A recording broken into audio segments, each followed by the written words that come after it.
Now, I do want to talk a little bit about daily life on this ship that I worked on. As I mentioned, I did work as a cruise ship musician for 4 years, and I worked on only one ship. I swear, because this ship would take me all over the world. I mean, you name it, I've probably been there. It's stupid, and I got paid to do it, okay? So, daily life. Basically, the ship would dock at least every day in a different port. And the band would only rehearse in the evenings. 6 p.m. rehearsal, break for dinner, 8:15, 9:45 shows, done by 11:15. The rest of the day was free. It was free. I had hours to explore in Barcelona, Hong Kong, Dubai, Nice, Cannes, Florence, Singapore, you name it. And I got paid to do this. Freaking stupid. But it wasn't always amazing, right? It always wasn't amazing. There were some blah ports. Talk to me about Durrës, Albania on the break. But this isn't about Durrës, Albania. So, naturally, ship docks in the morning. I get up, have some breakfast, get some coffee, raring to go, like, oh my God, what am I gonna see on the gangplank today? Like, what's the first thing I'm gonna see, right? The first thing I see are some high-rises in the distance, a field, and water against the pier, and I'm just like, I felt like I've seen this before 1,000 times in my life. It's very blah.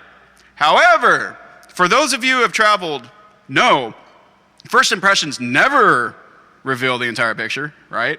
And so it only took me to walk the length of that pier and for the tropical vegetation and the city center to open up. And that's when I was like, I have got to step on this land. Because this was Australia. And I would be stepping onto Australia for the very first time. Darwin City, the capital of the Northern Territory. This was the place. And yes, for those of you who are wondering, this is also the part of Australia where everything will kill you. The saltwater crocodiles, box jellyfish, you're gonna die. If you go in the open water, that is. Do not go in the open water. Anyway, but that's beside the point. I ran into my bandmates at the end of the pier.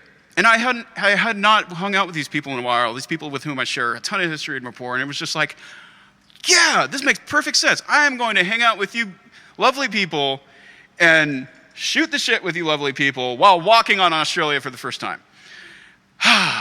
So even though the downtown center looked like an open air shopping mall for Florida retirees to wander on the weekend, that was also beside the point. I was walking in this place with my buddies on a new continent, and my happy place was so huge that I had a bass riff just pop into my head like that. And I was like, oh yeah, I like this, damn. And then a drum groove to accompany it, just like that. And I was like, oh hell yeah, I love this. Best earworm ever, I swear to God. For you creatives in the audience, I don't usually have a fully formed framework for something pop into my head just like that, but it happened that day.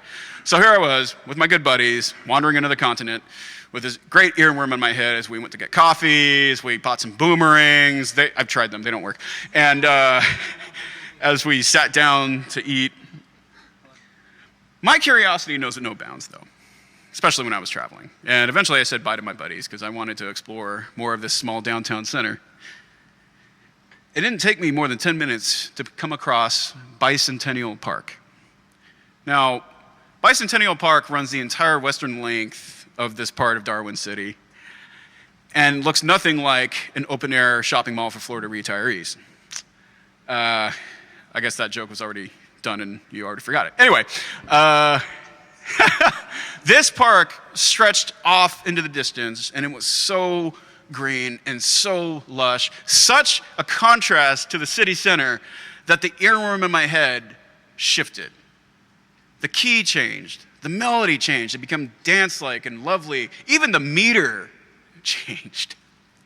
And at the end of the day, while I was watching all of the crew and the guests mingle and talk at the waterfront, don't worry, they weren't going into the open water. These two soundscapes just meshed together in my head, and I was just like, yeah, this is an amazing tune, for an amazing time, my first time in Australia. I call this First Time in Darwin. And we all, the bandmates and I really like this tune. We're gonna move, we're gonna groove, we're gonna waltz a little bit maybe, then we're gonna groove again. Let's do it.